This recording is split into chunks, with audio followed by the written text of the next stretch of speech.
Welcome to Katie's Classroom. Today we are bringing Nikki Duncan in to educate us on the new moon solar eclipse in Virgo. Nikki, welcome. It is September 22nd, 2025, and you are here to educate us in the classroom today all about the new moon, the solar eclipse, and what's going on with Virgo. I'm going to try my best. Thank you. Yes, ma'am. So, start us out for people tuning in who have no idea what a new moon even means or even a solar eclipse. Like, what are some just general things we should know about this time? So, this time of the year is very magical, in my opinion, the way that the planets and the moon and the sun that they are this is the eclipse season. So we do have this happen typically every year around this time. And so the differences are the way that they align, and that's what kind of gives us some different energy with the planets that are in conjunct with other planets and things. And so we just had the full moon in Pisces, and that was on, I think it was September 7th, I believe. Yeah, September 7th. And so this brought a really intense energy into everything. It's a lot of change going on. Eclipses are, some will say, a portal. If you need to be somewhere and you are not there for whatever reason, the eclipse will transport you there. And then now you have the solar eclipse, and that kind of closes out that portal. So there's a lot of space for change. A lot of people say that there's been a lot of emotion. Our bodies feel it. If you are attuned with the moon, you will feel, tired, or, your mind kind of is hard to focus because you have so much transitioning and downloads, as we call it, as you're going through these things. So, it's just a different type of energy at this time of year.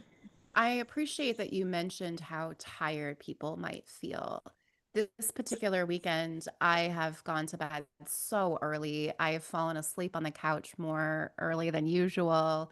I just haven't felt a ton of energy. So that's helpful to know. Can we expect that with like how do we follow the moon and even know what our energies are doing? Because a lot of times what I hear from people is looking for why. Well, maybe it's because of this that I feel low, or maybe because it's this. Maybe it's the moon. Listen, so I want to say I am not a professional or astrologist. These are things I've learned on my journey, my readings.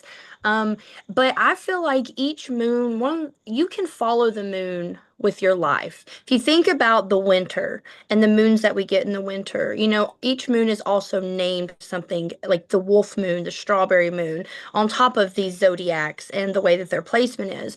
So when you think about the wolves in the winter, they are resting. They are only out to hunt. They are storing their energy because then the spring comes. And in the spring, everything comes to life. So, a lot of the energy as you move through the seasons and through the year, you're going to go from a resting energy into oh, ideas and oh, something new. And then you get into the summer and it's bright and you have energy and you're investing in yourself and your family and the things around you. And then the fall comes, now you're harvesting all that hard work through the year. Now you're harvesting, you are reaping those rewards. And as you get back into the end of the year, we are manifesting, we are setting intentions for the new year. And when you look at the cycles of the moon, it just kind of helps you see that you're on track. I like reminders, and that's what the energy of the moon does for me. So, yes, you will feel something different as you go through these changes. Hmm. And so today's September 22nd. Today is the solar eclipse. What can we expect to feel? Tell us a little bit about what this signifies for us. So, with this, one of the sources I like to use is Moon Omens. I like the way that they word things. It makes it easy for me to explain because, again, I am learning. And so, one of the things that it says is that the solar eclipse challenges us to make radical changes in our relationships to work and health and question what it means to live a life dedicated to service. And when you look at Virgo, Virgo is a earth energy, so you got grounding energy, but a Virgo is very analytical.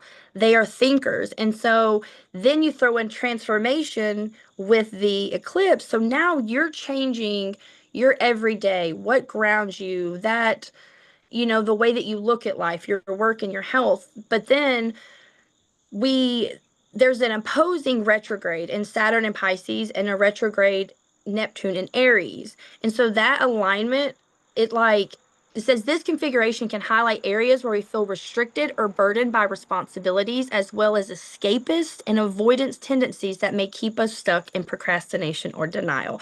And I will say that I can attest to this energy right now because I am, dealing with this. And I think that's why I love the moon, is because I can always find something in it that helps me see, okay, I'm where I'm supposed to be. I'm flowing with this energy. The cosmos has have me. This is written in the stars. And so you just go with it, you know? Hmm. Yeah, we talk a lot about that at Katie's classroom of what I like to bring science and the spirituality together. So, from a scientific perspective, we know that the body keeps score. We know Yeah. that the body remembers and it stores that. And so, of course, this time of year is going to be important for people to even just think about what were the last Septembers of my life. And I saw in my own little research, which is what I just refer to as a fun Instagram from some professional in astrology, talking about for Pisces specifically.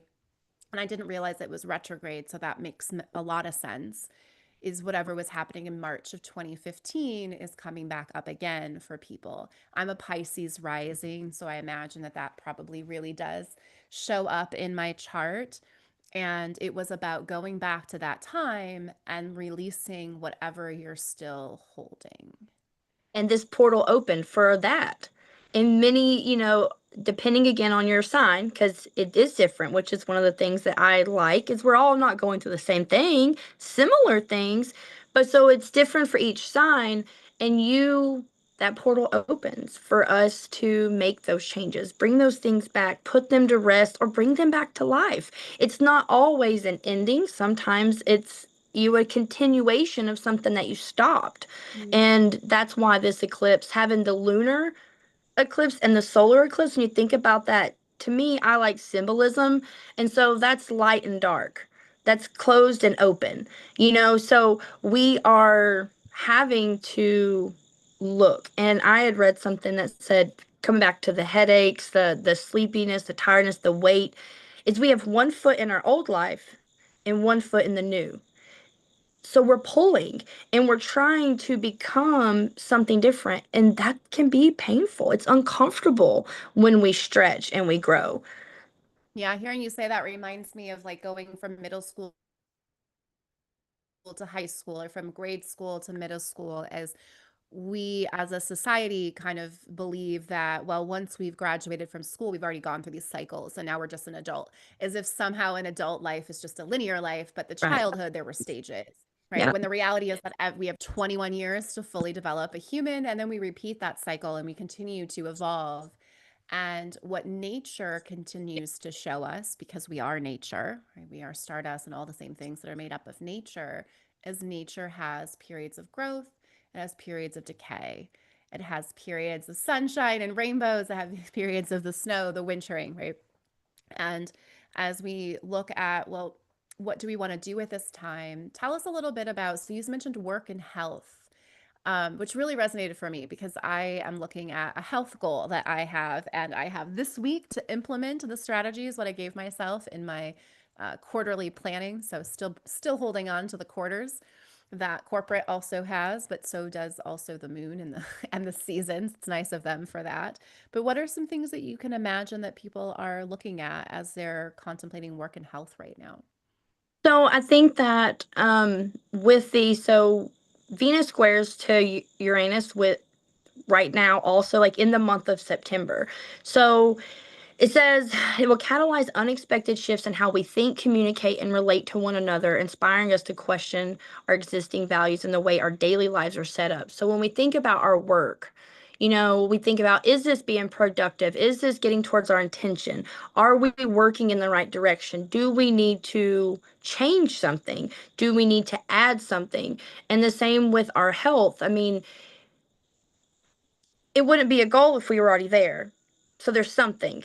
There's something. And I don't know if block is the right word, or just it's not the divine timing. I also seen something that said, if you're dropping things and things aren't flowing, your spirit guides are telling you to slow down. We sometimes arrive too quickly, or not fast enough. And so really taking a look at the process, which is the Virgo side, that analytical side, looking at the process of how we do it, and really being honest with ourselves and aligning that and using this energy as that reminder, as a guideline to kind of make those changes, you know? Mm. So I will envision as I head into this week a lot of process oriented conversations, perhaps, Yes. is what I'm hearing Yes. there. Yeah, because it is. It's the way we do it, how we think about it. Again, going back to what we were saying, you and I were talking, if we think about it this way, that's what we're going to find. So the mindset, which we go back to mindset with so many things, but our mindset really is a huge key to it. I mean, you telling me to tell myself I love you, Nikki, is so real, but that's kind of these things. These are those things, like I have what I call an ADHD calendar. It works, but it's not been working how it's supposed to. So I'm going to restructure that. Try something new. It's not always that we have to completely change something. We may be on the right track, but how are we doing it? Our relationship with how we're doing it. And to bring us into a better space, because Venus is in here. We know Venus is love. So our relationship of how the things we do make us feel. That matters so much. And because if you love it and you have passion, you're going to keep doing it. If you Hmm. don't, you're not. And Venus in the human design system is about values, which makes sense when we talk about love as Hmm. well. So if you are following human design, you can look at your chart for Venus and see what are these values that it sounds like we're being really called to uphold as well when Venus Yes. shows up. Yes. And for the human design transit in the sun this week, we are in line 2 and it will last for 6 days, is the 46. This gate name in the neutrino app, they call it the determination of the self pushing upward. I also really enjoy in this app, they refer to the line name, the 2, as the headliner. The ability to recognize and utilize the unique talents of individuals despite their challenging personalities, like a director who works with a temperamental but gifted actor. Does sound like some of the clients I work with, so I'll take that. Right. And this gate is of determination, can always put you in the right place at the right time when you let go of your expectations. It's about the love of the physical body, the flesh, and the perfection of experience. Every experience is right, even the unpleasant ones.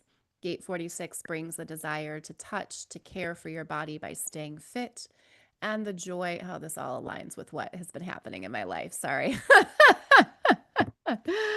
And this is why I continue to laugh when people talk about science and what's the evidence. Like, live your life and your life will find the evidence. So if you Yes. think science is your God, then you will find that evidence, right? And apparently I heard people are waiting for rapture. So I have to call my dad and thank him for not teaching me about the rapture that's supposed to be happening. Right.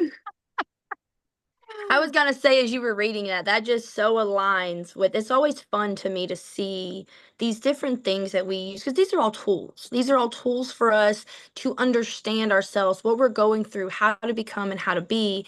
And when it all aligns, it's just so beautiful to me. So even that sense, it's right there with this energy. Absolutely. 46 brings a desire to touch, to care for your body by staying fit, and the joy of living in the physical plane.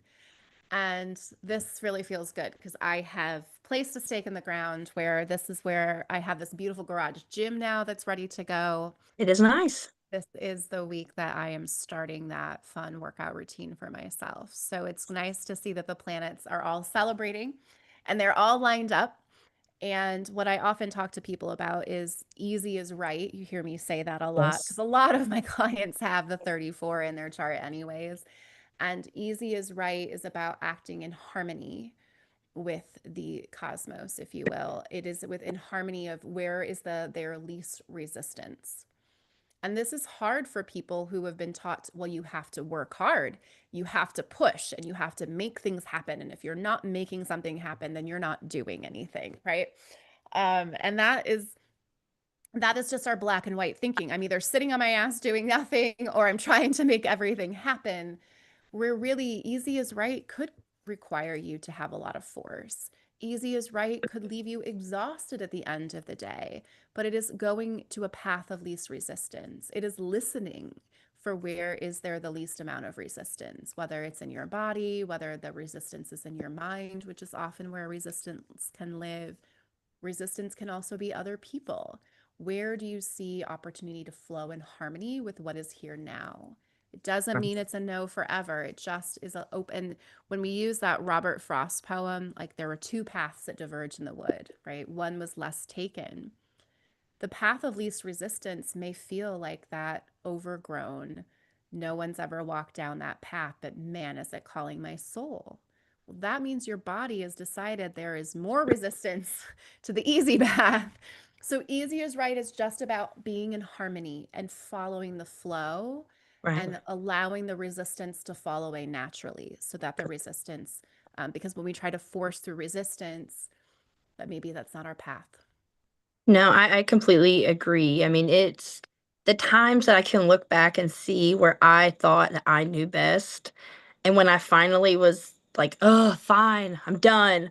I'm done with this. Then it would fall into place and it'd be like, oh, yeah.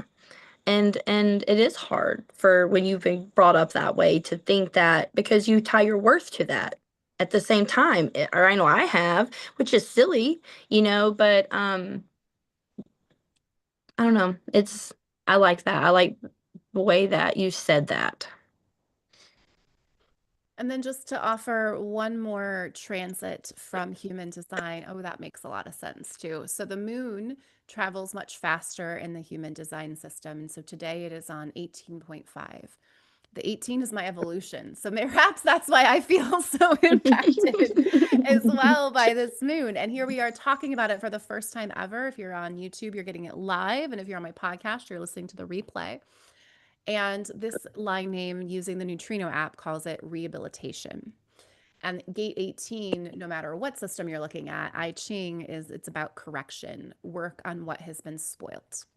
And the 18 for women is working on what the father has spoiled, and for men, it is working on what the mother perhaps has spoiled. And this is the willingness to guide and mentor while also seeking help when needed, like a leader who offers advice and direction while also acknowledging their own limitations and areas for growth. So I guess I am acknowledging that I need all of the moon's support today in order to launch myself into a garage gym workout. And for those of you listening that don't know, I used to own a CrossFit gym. So it's a big part of closing a chapter. When we talk about March 20th of 2015, Right? that was my last birthday that I spent as a gym owner, as a wife, and as a Illinois resident because I left the entire state of Illinois after 2015, never to return as a resident again. So I did close that chapter, and it's fun for me to think about how I might revisit that a little bit and see. I think the word I wrote down you said is sometimes it's a continuation. What did you stop that you might want to pick up? I think I Yeah. heard you say earlier. Because it's not always that it has to be something so new. I mean, that energy, I mean, I know I don't always finish things, but now I realize that sometimes it's spirit guides, it's God, however you look at directing you differently and saying, no, this isn't the time. So, third time's a charm, right? We talked about that. So, I definitely think you're going to have some success here, my friend. I Third do. time is a charm. I was just thinking maybe I should just do this after this podcast today, and but then I remembered, yeah, I don't have anything until 11, so I have an hour, so I could hop in and do that. And then the moon also, in human design, is saying, you're the mentor, but you also go find support. You're finding Yes. support today, which is Mhm. amazing. And I'm going to have a Reiki session today, so which has been my big support of how I'm able to clear out energy, so I can go and do some of this deep energetic work with others. So it looks like we're both very aligned with what is Yes. happening in the stars. And if you're listening to this and you're feeling like, wow, I also am aligned and didn't know I was aligned, I didn't even know about the moon.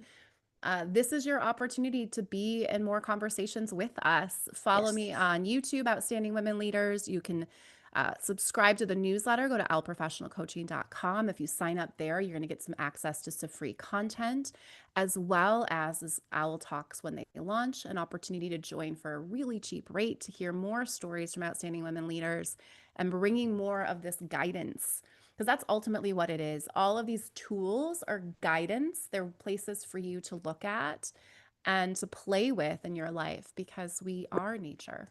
Nature does impact us. It does. I know Anything else? I've got you on YouTube now, so I got it. I want to do it right now, Anything so I else that have you want it. to share about this energy that people can expect to experience over the next few days? Remember that this is your energy, whether it be a Virgo full moon, it's, the hunter's moon, the wolf moon. Just trust yourself. Go with the intuition that you have. Let the energy fill you, because just because maybe you aren't going through something that is so changing right now, that's okay. There is still energy there. Trust yourself and just allow the energy to fill you and guide you where you need to go. There's no right and wrong here. And I think that's something we see a lot in the mainstream is, and yes, certain things are particular with this, but to simplify it, if you have the right heart and the right intentions, you can still use this moon for wherever you are in your life. So don't forget that and just enjoy it. Let it